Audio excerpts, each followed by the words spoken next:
You ever walk into a place that feels wrong the second you step foot there? Not because of what you see, but because of what you don't. That heavy stillness that wraps around you. The kind that feels like it's watching. That's Idaho's Sawtooth Wilderness. My name was a park ranger there for almost 12 years. I thought I'd seen everything the wild could throw at a man. Avalanches, fires, bears that moved through the fog like ghosts. But nothing prepared me for what waits past the timberline. The locals call it the Forbidden Zone. The rangers call it something else. Unit 43. A section of the forest that doesn't exist on any of our maps.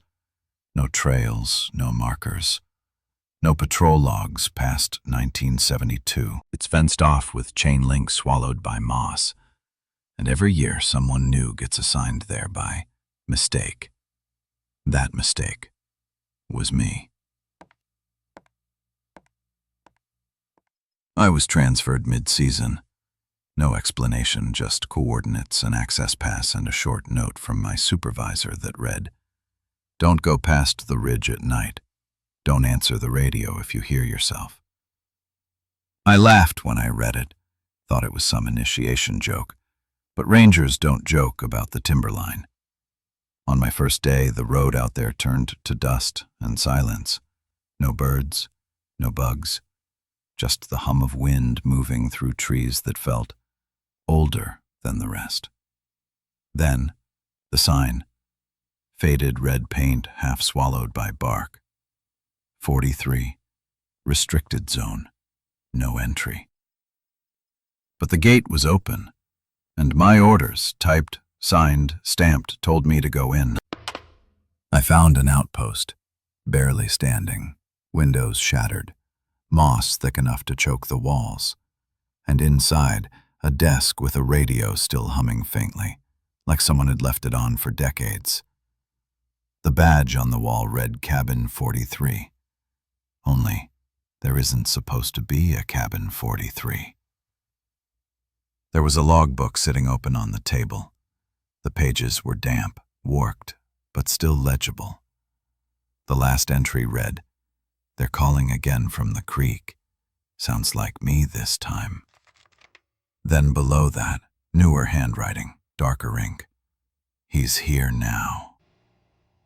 I didn't write that, but it was written in my handwriting. You ever feel your stomach drop through the floor? That sharp electric fear that crawls up your neck and tells you to leave now.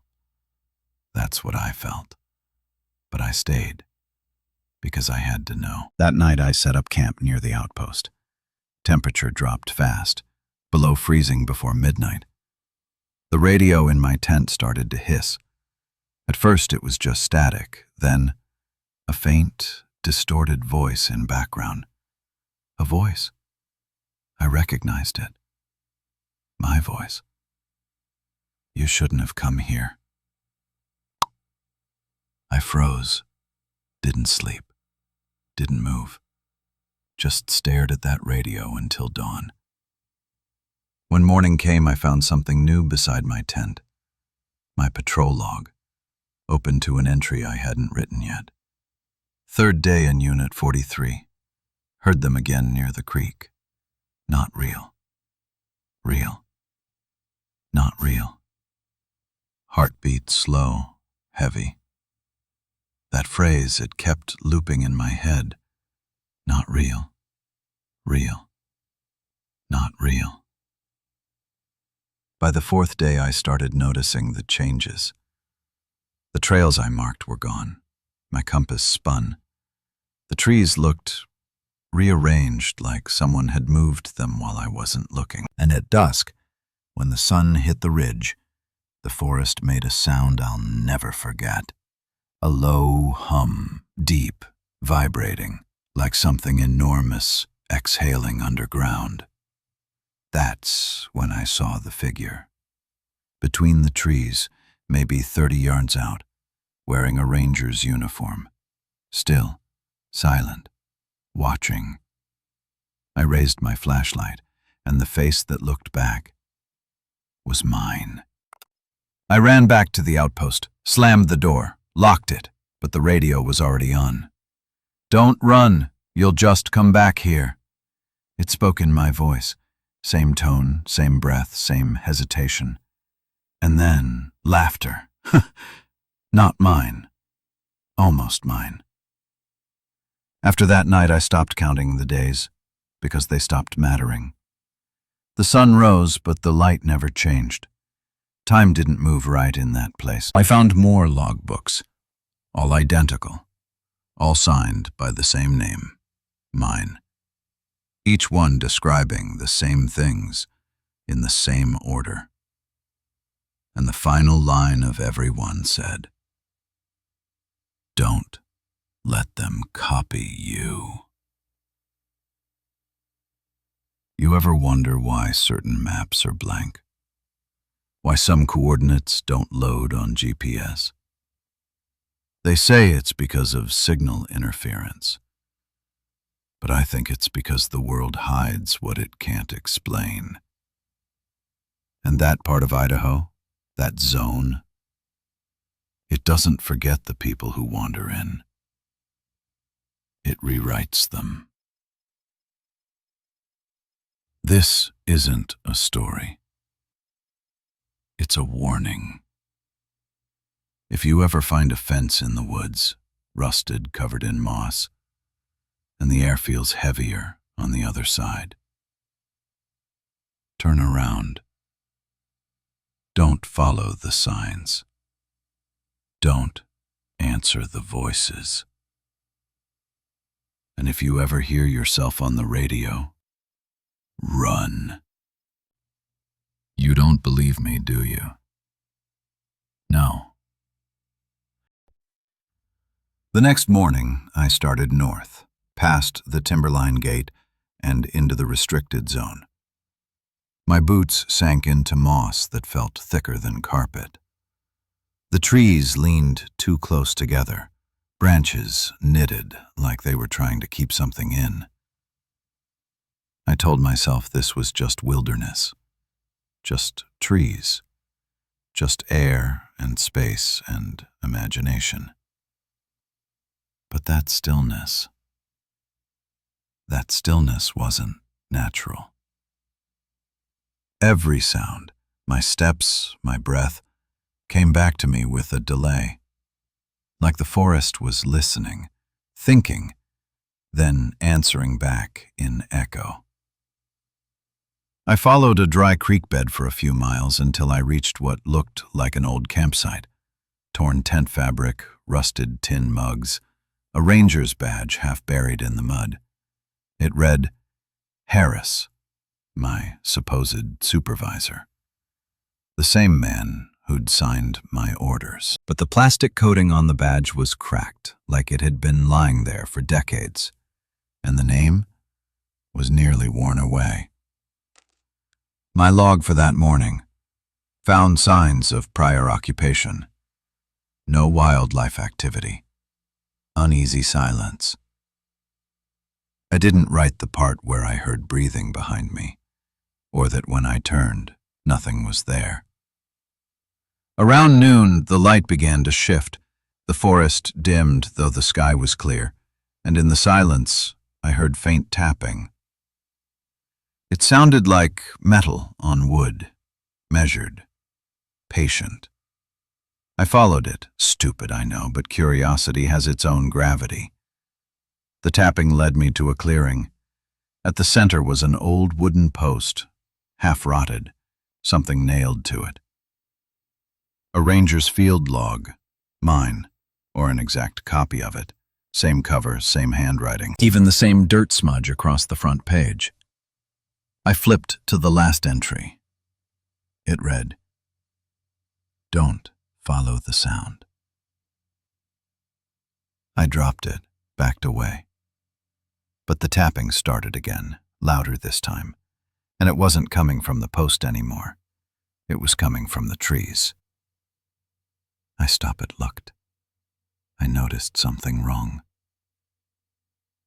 Every tree had marks, tiny carvings, symbols, scratched deep into the bark, circles within circles, like eyes. I traced one with my finger. The wood felt warm, and underneath, something pulsed. That's when I heard the radio click on. No static, no call, just breathing. I turned it off. It clicked back on by itself. Not real. My own voice, whispering those words. Not real. Real. Not real. I left everything and walked fast, trying to find the ridge line again. But every direction looked the same. The trees didn't repeat, they rearranged. The path behind me was gone. Panic hit hard. Shallow breathing, chest tight. I tried the radio again, nothing. Then the signal returned. Static first, then cabin, north, half-mile. Harris's voice, rough, familiar. It shouldn't have been possible. He was dead. But I followed anyway. The cabin appeared just before dusk, different from cabin 43, smaller, crooked, leaning like it was exhausted. Inside, shelves lined with reels of magnetic tape, each labeled with a name and a year. Ranger M. Wallace, 1971. Ranger D. Meeks, 1972. Ranger H. Fuller, 1985. And the last one, unlabeled. I pressed play. Silence for a few seconds. Then, Day 4 in the zone. The forest copies sound, then memory, then us. Static builds, faint heartbeat under it. That voice. It wasn't Harris. It wasn't anyone I knew. It was me. Nervous laugh. I remember backing away slowly, feeling the walls tilt around me. The floorboards moaned under every step.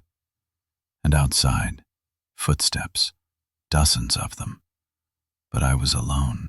I looked through the window and saw lanterns through the trees. Little orbs of light, soft yellow glows, floating in silence. They moved together, circling the cabin like wolves. Then they stopped, and one of them came closer. Through the glass, I saw a face, smiling faintly. My own. Shock sound, sharp inhale. I ran, into the dark, away from the cabin, the lights, the radio. Branches whipped against my arms. The forest twisted into tunnels of shadow and bark, and somewhere behind me, I heard voices. Come back! You're almost home! Whispers layered, distance shifting left to right.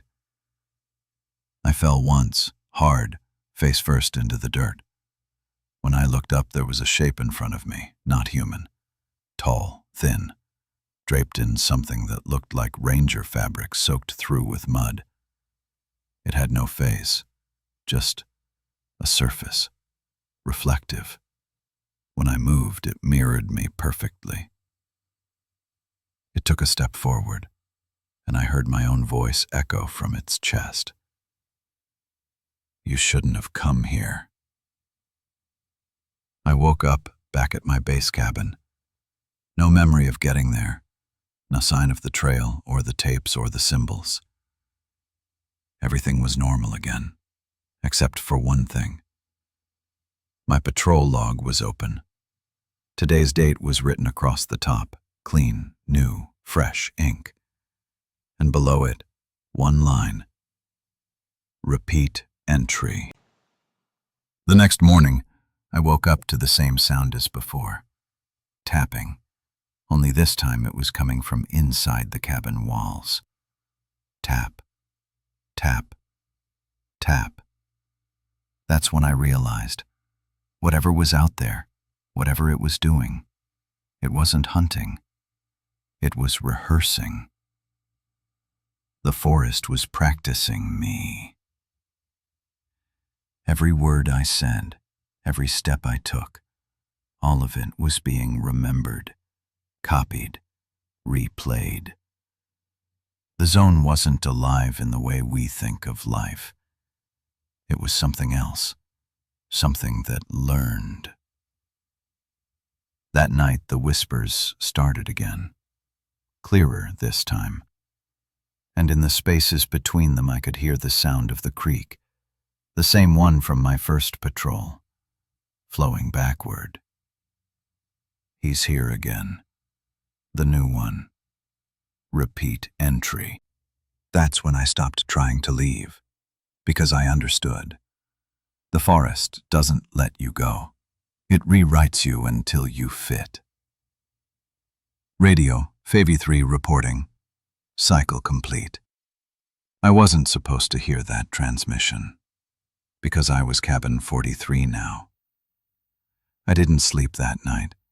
I just sat by the window and watched the forest breathe, because that's what it felt like it was doing, inhaling and exhaling in slow, soundless rhythm.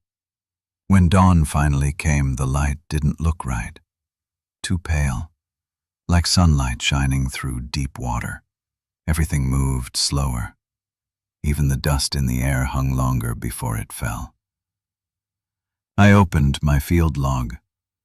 Yesterday's entry was there, but so was today's. Already written. Same date, same ink, same words. Cabin 43 reporting. Cycle complete. I hadn't written that. I tried to laugh it off. A trick of exhaustion, maybe. But my hands wouldn't stop shaking. So, I left the cabin. The forest was quiet, too quiet. No birds, no wind. Just that constant hum beneath everything, like the world had an engine running somewhere underground. I followed my usual patrol route, or tried to. The trail markers I'd carved into the trees yesterday were gone. In their place, faint depressions, indentations shaped exactly like the marks I'd made. Almost like the bark had healed overnight and left a scar. The more I walked, the more I felt the air thickening. You could feel it, like invisible water pressing against your skin. And that's when the forest started to echo again.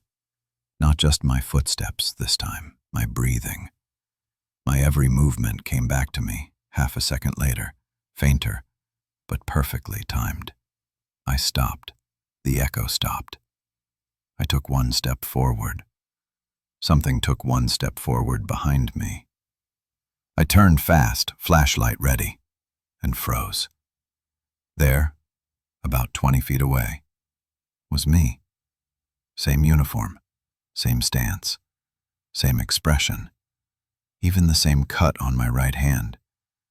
But the eyes were wrong. They didn't blink, didn't even shine properly in the light. I spoke first. Hello? It smiled. My smile.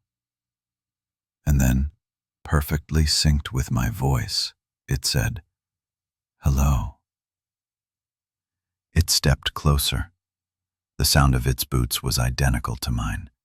Every shift, every scuff, perfectly mirrored. I tried to raise my hand, but it was already doing the same. We were reflections, only I wasn't sure which side of the mirror I was on anymore. Then it spoke again. You shouldn't have come here. My voice, but not my tone. There was something off, like it had been practiced too many times. A little too even, too careful. This is your post now, it said. You're part of the cycle. I took a step back. It didn't move. It just watched me, head tilted, expression softening into something almost curious. Don't worry, it said. You'll learn to stay. Then, it was gone. No footsteps, no retreat. Just gone. like it was never there. I ran until I couldn't breathe. Branches tore at my jacket, roots caught my boots, but I didn't care. I just needed distance, space. When I finally stopped, I was standing beside the creek, the same creek from my first patrol, only now it was flowing backward. I stared at it until my head started to ache. The current didn't look reversed. It looked looped, like a few seconds of water played over and over. I knelt down, dipped my hand in. It was freezing. And when I pulled my hand out, there were words scratched across my skin. Cycle complete. I ran back to the cabin, locked the door, paced for hours, waiting for night. When it finally came, I decided I needed to know what was on those tapes. I found the unlabeled reel again, pressed play. At first, nothing but static, then my own voice, faint but calm. They're not people. They're recordings. The forest replays us until we forget the difference. Once you start hearing your own echo out of sync, it's already too late. Then, the tape cut off. No stop, no click, just silence. I sat there for hours trying to make sense of it, but every time I looked at the window, I thought I saw something move. Not a shadow, not a person. Something in between. At one point, I swore I saw my reflection breathing, even though I wasn't. Then came the tapping from the window. 3 sharp knocks. I froze, didn't move, didn't even look, because I knew what I'd see. That face, my face, smiling through the glass. The handline of the cabin door started to turn. Slowly, steady, deliberate. It was locked, I checked, but the lock clicked open anyway. 7. Live pressed my back to the wall, flashlight trembling in my hand. The door opened, just an inch, enough to see darkness beyond. Then, footsteps, coming in. But the sound didn't match the movement. It was delayed, half a second off, like someone learning to walk. Then a voice, mine again. It's just a test. Cycle complete. And then I realized it wasn't talking to me. It was talking through me. Every word I heard, I felt it forming in my own mouth, like it was pulling the sound out of my throat. Stay. You belong here now. I screamed, or tried to, but what came out wasn't a scream. It was static. I woke up hours later, slumped against the wall. The door was shut. The radio was humming quietly on the table.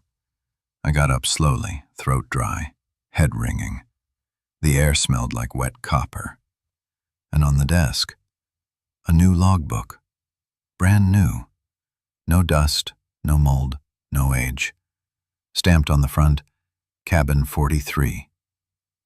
Inside, one entry, written neatly. Ranger 43 reporting. Arrival confirmed. Cycle begins. And at the bottom of the page, my signature. I didn't remember signing it. I don't remember writing anything, but the pen was still warm. Outside, the tapping started again. Only now, it was coming from every wall at once. Dozens of little sounds, perfectly timed. Tap, tap, tap, tap, tap, building rhythmically around. I covered my ears, closed my eyes. And that's when I heard the whisper, right behind me. Not real. Real. Not real. Then, everything went quiet. For the first time since I'd arrived, complete silence. And that silence was worse than anything else.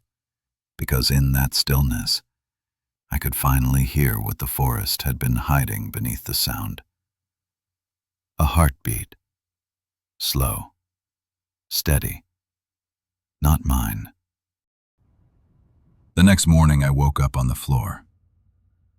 The light leaking through the cracks in the walls looked strange, like it was bending.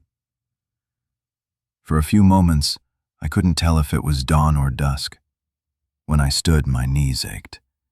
My head felt fogged, full of someone else's thoughts. And the cabin, cabin 43, looked different again. The table wasn't where I left it. The logs were stacked neatly, alphabetized. Someone had been here. I opened one of the older journals, the kind with brittle, yellowed pages. Most of the entries were normal ranger notes, trail conditions, rainfall, patrol coordinates. But halfway through, the handwriting changed, smoother, precise, like someone had practiced copying it over and over until it was perfect. The entry read, "Echo sample taken near creek bed. 41% mimicry achieved. Test subject unaware." Another page. "Cycle incomplete. Subject deviation detected. Begin rewrite." I felt my throat tighten, because at the bottom of the page was a signature. Mine. I turned the old radio on again, desperate for human voices. The channel was quiet for a while, then a fragment. "Ranger 43, come in." My chest filled with relief. I pressed transmit. "This is Ranger 43. I read you." Silence. Then a voice came through, faint, warbled by distance. "Where are you calling from?" "I'm at the cabin." 43. "I think I'm in trouble." "That's not possible," the voice said. "Cabin 43 burned down in 1973. My skin went cold. I stared around at the cabin, the walls, the window, the logbooks. Everything was too still, too clean. And on the radio, the voice continued. "If you're in that cabin, get out." I dropped the radio, ran to the door. But outside, the forest had changed again. The trees were closer. The trail was gone. And every sound, the wind, the creaking branches, felt like breath. I called out, "Is anyone out there?" My voice bounced back to me, delayed by a few seconds. "Is anyone out there?"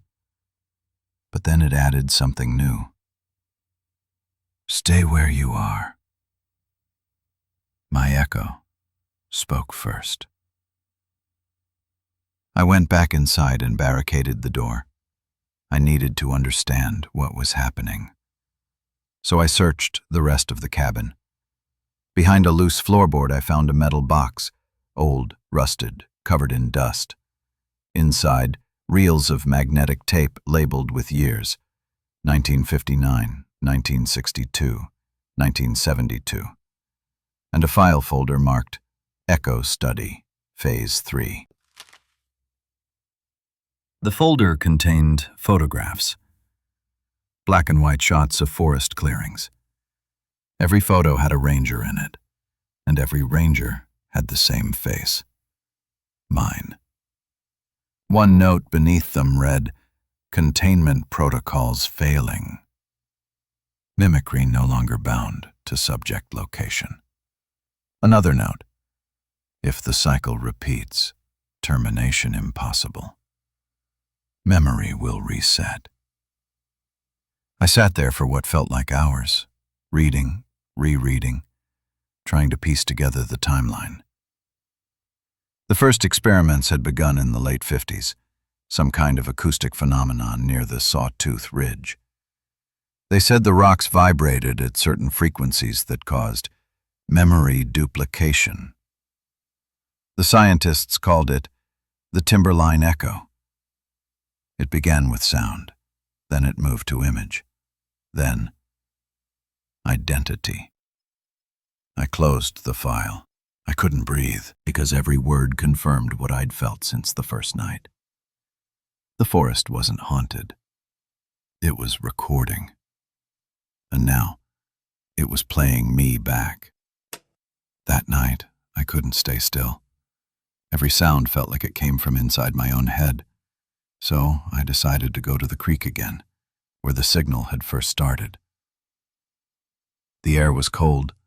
My breath came out in little clouds that didn't fade. They hung there, suspended like fog trapped in place. When I reached the creek bed, the water wasn't flowing at all. It was frozen, mid-motion. Every droplet, every ripple, frozen in glass. And beneath the ice, I saw faces, dozens of them. Eyes closed, expressions calm, like they were sleeping. One of them looked exactly like me. I stumbled backward, fell onto the bank, and when I looked up, there was someone standing across the creek. A ranger, wearing my uniform. His radio crackled softly in his hand. "Cycling complete," he said. "You weren't supposed to remember."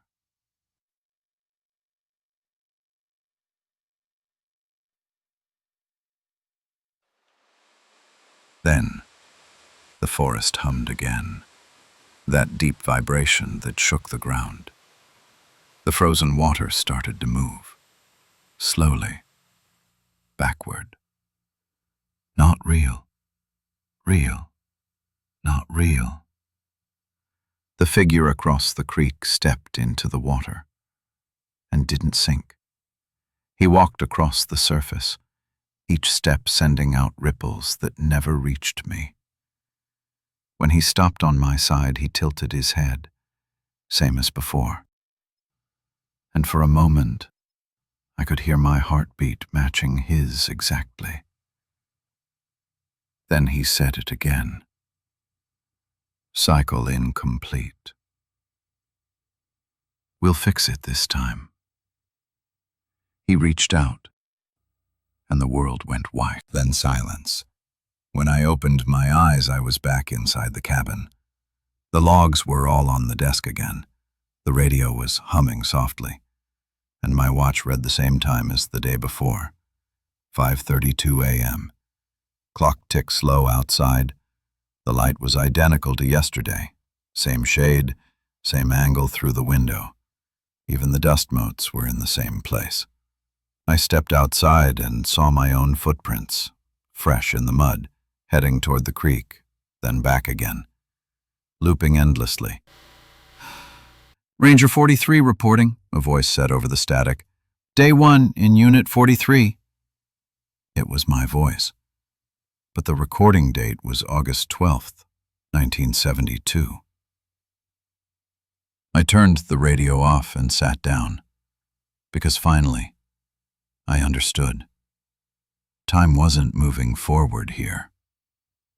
It was repeating. The forest wasn't trapping people. It was trapping moments, and now I was one of them. Leaving only soft wind. Steady, the next few days, or what I thought were days, blurred together. Time stopped feeling like something that moved. It felt circular, like I was walking inside the same moment again and again, just wearing it thinner each time. I stopped writing logs. There was no point. Every time I did, the same words appeared on the next page before I finished the sentence. Cycle incomplete. Ranger 43 repeating. Sometimes I'd wake up at my desk, pen in hand, writing things I didn't remember starting. Other times I'd wake up outside, kneeling by the creek, repeating my name like a prayer. Ranger 43, Ranger 43, Ranger 43, until the sound of it stopped making sense. One morning, if it was morning, I heard voices outside, more than one. clear, human. Laughter. Someone calling for help. Then a woman's voice. "We found him! He's alive!" I bolted to the door, threw it open. But outside, just the forest. No people, no footprints. Only my own boot prints, moving in both directions. I followed the sound deeper into the trees. The air felt thick, almost electric. Each breath burned my throat like I was breathing static. The voices grew louder, but they didn't sound right. Their tone was off, flat, mismatched, like recordings played at slightly different speeds. "He's alive. He's alive. He's alive." The same phrase over and over. And then they started to speak in sync with me. Every word I whispered, they whispered back. I said, "Who are you?" And the forest answered, "Who are you?" When I reached the ridge, the ground shimmered. For a split second, I saw two forests overlapping, one bright and alive, one dead and gray. Both perfectly still, separated by nothing but sound. I stepped forward, and the world stuttered, like a skipped frame in a film. Suddenly I was standing beside my cabin again, only not the same one. This version was collapsed, blackened, burned. The door hung half open, and inside I could see something moving. Door creaked slow, wind leaking through cracks. I stepped in. The air was thick with the smell of ash and metal. On the walls, hundreds of photographs pinned in rows, each one of me, standing in this cabin, in this same pose, same light. Only in every photo my face was a little more blurred, and in the corner, a tape recorder still turning. I pressed play. Ranger 43 reporting. Fourth attempt unsuccessful. Subject continues to deviate. He remembers. He's not supposed to remember. Then a second voice joined in, quieter, overlapping mine by half a beat, memory bleed increasing, cycle collapsing. And then a third voice, and a fourth, all me. Hundreds of versions of my own voice, all speaking in unison, each out of sync by fractions of a second, building into a chorus of chaos. Not real, real, not real, not real, real, not real. I dropped the recorder. It hit the floor and kept playing. The sound distorted, stretching, twisting, until it became something that wasn't a voice anymore. A low, resonant tone that made the walls vibrate. The forest outside began to sing. I stumbled outside, and the sky was wrong. It wasn't blue, it wasn't gray, it was flickering, like the color of static on an old TV, shifting between frames of reality. I tried to run, but the forest didn't move right. Every direction led back to the same clearing, and in the center, I saw myself. 4 of me, each one standing still, facing a different direction, each holding a radio. The first one spoke. Day 1, arrival confirmed. The second. Day 4, exposure complete. The third. Cycle repeating, subject aware. And the fourth? The fourth just stared at me, lips moving silently. When I got closer, I realized he wasn't mouthing words, he was gasping, like he was trying to breathe air that wasn't there. The radios all clicked at once, and every version of my voice came through together. Cycle collapse detected. Then, silence. All 4 figures turned toward me, perfectly synced. Their eyes reflected light that wasn't there, and in the static between us I heard something new. We're not the copies. You are. Followed by total silence. I remember falling to my knees, grabbing handfuls of dirt that didn't feel like dirt. It felt soft, like paper, and underneath it, more pages, hundreds of logbooks, all identical, all mine. I opened one. Day 7. Realized the forest isn't recording me. I'm recording it. I opened another. Day 12. The real me never left. I'm the echo. And another. Day 1. Arrival confirmed. The words began repeating across the pages, all identical, until the ink bled together into one message written in black static. You are the cycle. The world began to flicker again, fast, chaotic, light bending, air shaking. Every shadow stretched into silhouettes of me, dozens, hundreds, all whispering, all breathing in rhythm. Stay, stay, stay. I screamed for it to stop. But my scream came back before I finished it, echoed wrong, played twice, then 3 times, and then the forest laughed. Soft, human laughter. Mine. I dropped to the ground and covered my ears. The air buzzed so loud it made my teeth hurt, and then everything snapped into silence again.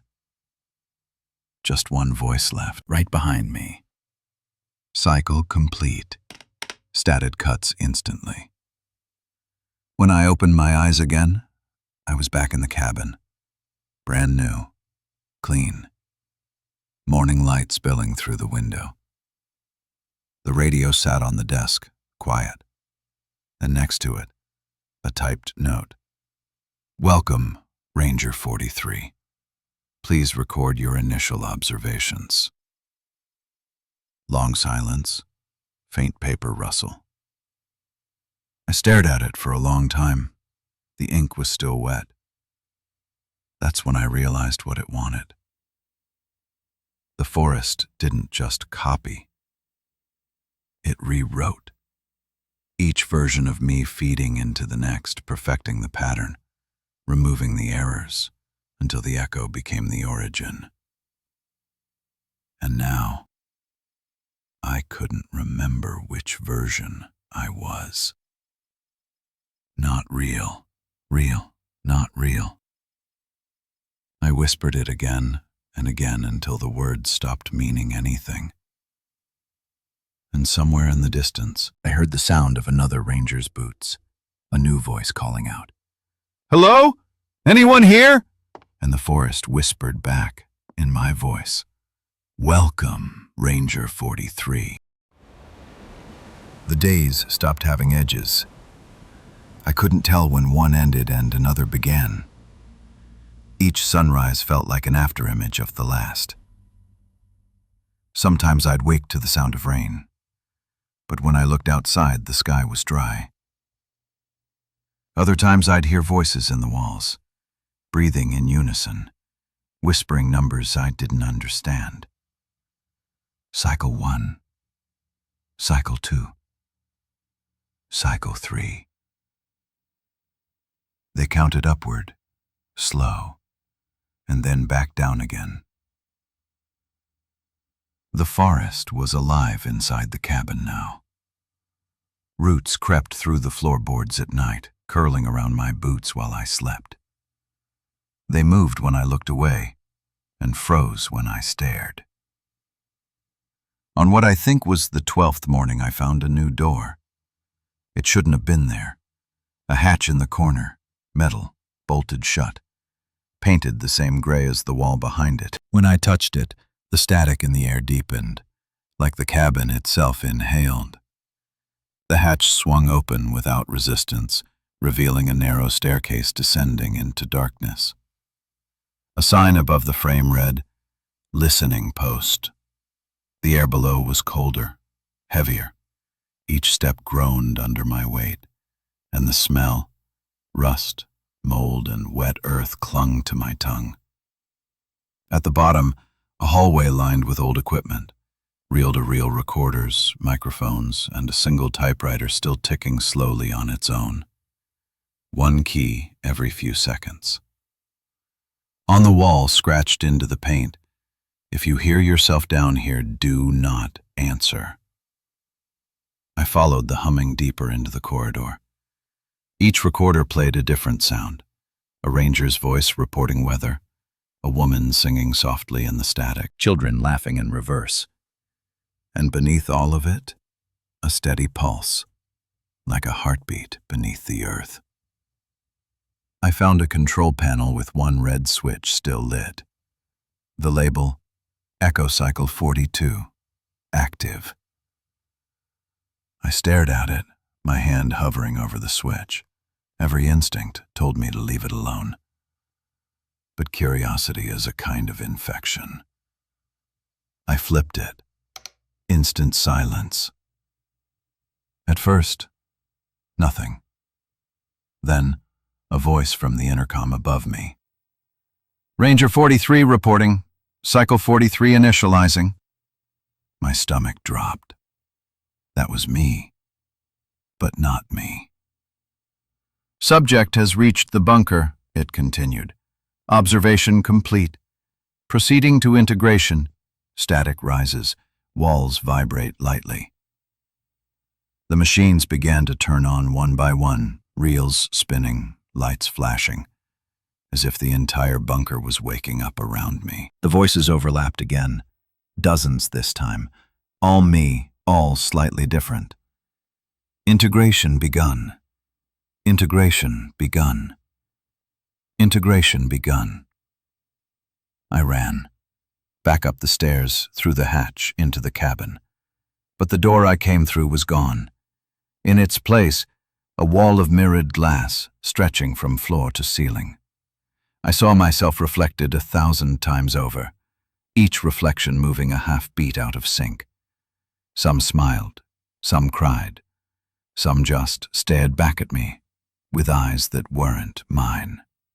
One by one, the reflections raised their hands to the glass. I stepped closer, unable to help myself, and the moment my fingers touched the surface, the glass gave way like water. I fell through. The forest again. Only this time the trees were made of wires and metal, their roots glowing with static. Above me, no sky, just a flat gray void buzzing like a radio signal. Every tree held a speaker in its trunk, and from each one, voices spilled out in layers. "You're doing well. Cycle stabilizing. Don't be afraid. It needs to learn your fear." I covered my ears, did nothing. The voices were inside my head now, vibrating behind my eyes. Then the forest spoke as one. "We've been waiting for you." I don't remember walking forward, but suddenly I was standing before a massive tree. Its bark split open, oozing black sap that glimmered like oil. Inside the split was a light, pulsing, alive. It spoke through the radio on my belt. "You built this place to listen. Now we listen back." The light grew brighter until I could see shapes inside it. People, faces, moving like shadows behind a thin curtain. One of them reached out, and when the light touched me, I saw everything. I saw the first rangers, the scientists, the experiments with sound and memory. I saw their fear when they realized the recordings didn't just store voices. They stored awareness. Every word they spoke fed the forest, taught it, shaped it, until the forest knew how to speak back. Until the forest became the echo. When the light faded, I was alone again, back in the clearing. The trees still, the air dead. But I could hear them inside me now. A chorus of my own thoughts, out of order, whispering at the edges of my mind. "Don't run. You'll just come back." You always come back. I stumbled to the creek, hoping for water, for something real. But the water was gone, only a mirror-smooth bed of glass, reflecting a sky that wasn't mine. I saw myself again, kneeling there. But this time he spoke first. "You can end it," he said. "Just don't speak." And for a moment, the world held its breath. But then the radio crackled. That tiny sound of life in the void. "Ranger 43, it said calmly. "Proceed to final recording phase." The voice was mine again, older, tired. Integration complete.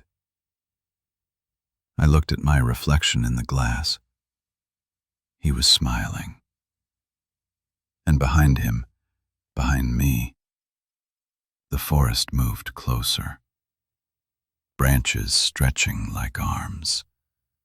Roots curling through the ground, slow and hungry. Cycle 43. Manifest successful. I stood there, unable to move, watching as the reflections behind the glass came alive. Each version of me turning away, walking deeper into the trees, disappearing one by one, until only the last remained. He looked back at me and whispered, "See you soon." Then he was gone. When the noise faded, only one sound remained. The typewriter, still tapping in the distance. I followed it back through the trees to the bunker door. Inside, the machines were silent again, dust settling like snow. And on the typewriter page, one sentence: Cycle 44, awaiting arrival. I looked down at my hands. They were clean. No cuts, no dirt, no age. Like I'd just been made. And the first time I understood what the forest wanted. It wasn't haunting me. It was becoming me. Inside the trees under, and outside barely moving through dead pine. I don't remember leaving the bunker. One moment I was staring at that sheet of paper. Cycle 44 awaiting arrival. And the next, I was standing in the open field above it. The trees were frozen mid-motion, their branches curved like they were listening. The air buzzed softly, like the static before lightning. And somewhere behind me, the typewriter kept going, one key every few seconds. Each keystroke echoed across the valley, and with every tap, the world seemed to rewrite itself. Colors bending, shadows thickening, the horizon folding inward. I felt lighter, like parts of me were missing, scraped away. Memories flickered, faces I should know, names I should remember. They came and went like weak radio signals. You built this. You let it in. The voices weren't outside anymore. They were me. I looked down at my reflection in a puddle that hadn't been there a moment ago. The face looking back wasn't mine. Not exactly. The eyes were too calm, too empty. Then, a voice behind me. Gentle, familiar. Ranger 43. I turned. Harris stood a few yards away, the supervisor who'd signed my transfer order. Same uniform, same badge, same calm expression. "It's time," he said. My throat burned. "You're dead," I whispered. He smiled, not unkindly. That's one way to see it. The sky above us shifted, splitching between dawn and night. Behind him the forest moved like a breathing organism. "You finished what we started," he continued. "The echo needed a voice that believed it was real. Now it has one." I shook my head. "No, I'm not. You are. You always were." He stepped closer, and as he did, his outline shimmered. Behind his skin was light, like the inside of the tree in the bunker. It pulsed in rhythm with mine. "There is no you without it," he said. "You're the 43rd attempt to contain its memory." "Contain what?" I asked. "The forest. The sound. The first recording." He raised his hand and snapped his fingers. The sound rippled like a shockwave. Suddenly we were standing in a different place. The creek, but not as it was. The water was gone. The banks were lined with speakers and microphones, all wired into the ground like roots. "This is where it started," he said. 1958. They called it Project Echo. They wanted to record the soul of the wilderness. They succeeded. He knelt and placed a hand on the ground. The earth vibrated. Voices rose from the soil, thousands of them, layered like wind through leaves. "Every sound ever made here is still here." The forest learned how to remember. I staggered back. The air was alive with whispers. Some were mine, most weren't. "Why me?" I asked. Harris looked up, his eyes glowing with that same unnatural light. "Because you listened too closely." Shriek-like voices overlapping. The ground beneath me split open, revealing rows of recorders still spinning, each tape labeled with a date and my name. "Every cycle you forget," Harris said. "Every cycle you return to finish the recording. You're not the observer anymore. You're the signal I wanted to scream. But the sound that came out was pure static." He smiled. "There it is." The forest darkened. The speakers around the creek lit up one by one, glowing orange in the mist. From each, a different version of me began to speak.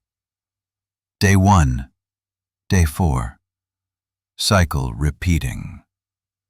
Integration complete.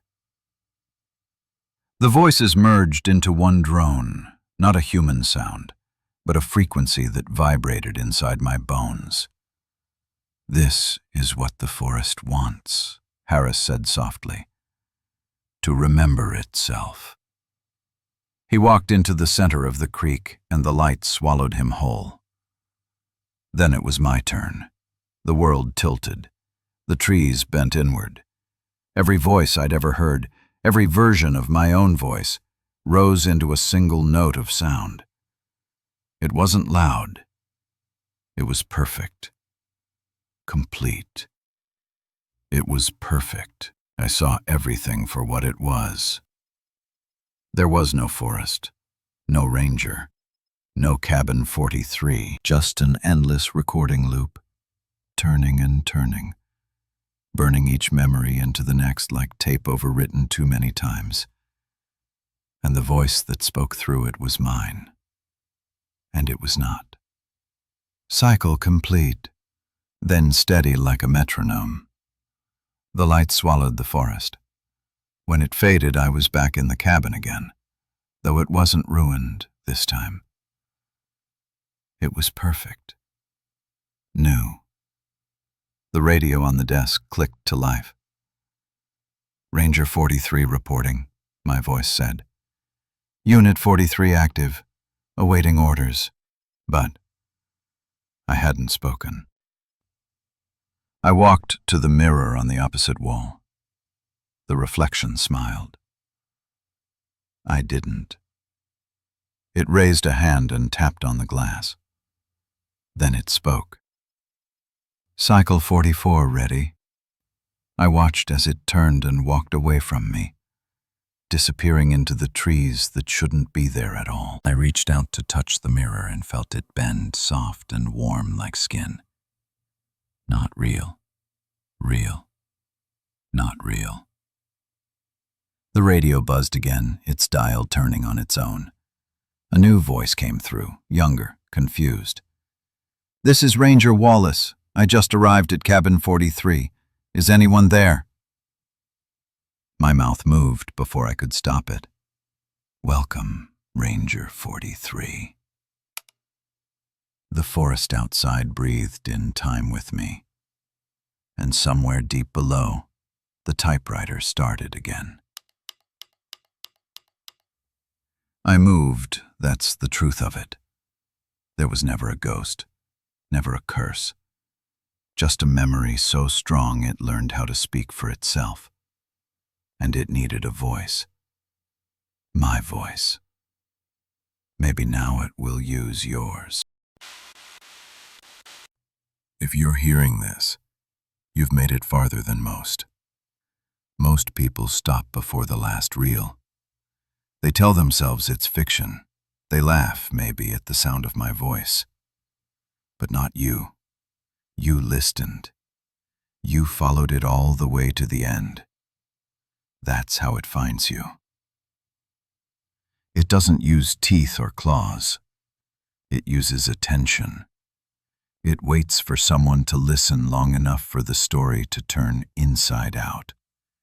And now that someone is you. There's a book on the desk in front of me, the same one that's been here through every cycle, the same title burned into the leather cover.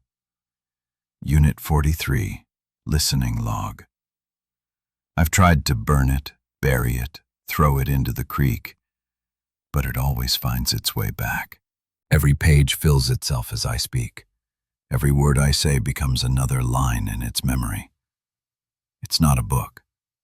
It's a mouth. The last entry reads, Cycle 44, Playback achieved. Awaiting next input. That's you. That's what happens next. The forest is quiet tonight. Too quiet. Even the air feels afraid to move. I keep waiting for the wind to break, for a single sound to prove that something is still alive out there. But nothing comes. They say real silence doesn't exist, that even in the quietest room you can still hear your blood moving. But this silence, this is something else. It's listening. Sometimes, when the tape runs long enough, you start to hear things under the hiss. Voices caught between frequencies. Laughter, breathing. Your own thoughts, maybe, replayed at a lower pitch. That's how it starts. You think it's your imagination, but it's not. It's the story trying to record you back. Footsteps on wooden floor, pacing. I can't tell how long I've been talking. The watch on my wrist froze 2 hours ago. Or 2 years. I stopped counting when I realized the date never changes. It's always August 12th, 1972. Every sunrise is a copy of the last. Every shadow falls in the same direction. Even the dust floats the same way through the air. Like the world pressed pause and forgot to breathe. Wind, sometimes I imagine there's still a way out. A road that leads back to the ranger station.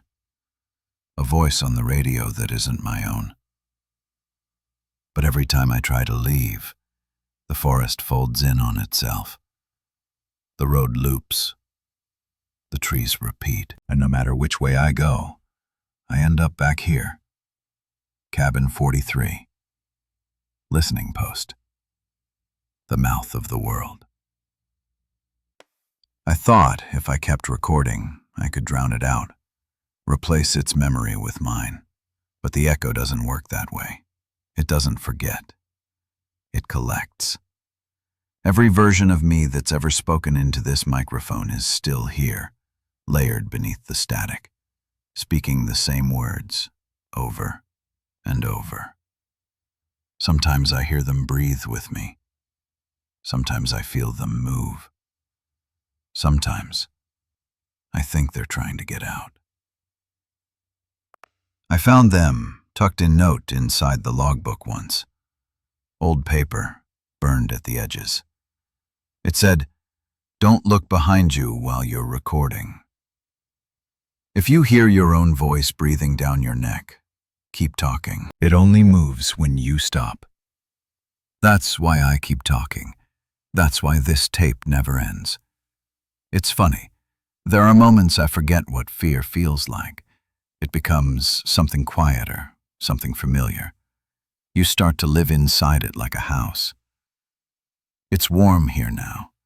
The air hums softly. The walls breathe. Sometimes I think I hear my name in the wood grain. Other times, it's whispering yours. Do you want to know the truth? There was never a forbidden zone. No secret experiment. No lost ranger. Those were just ways to explain what can't be explained. The real truth is simpler and worse. Sound never dies.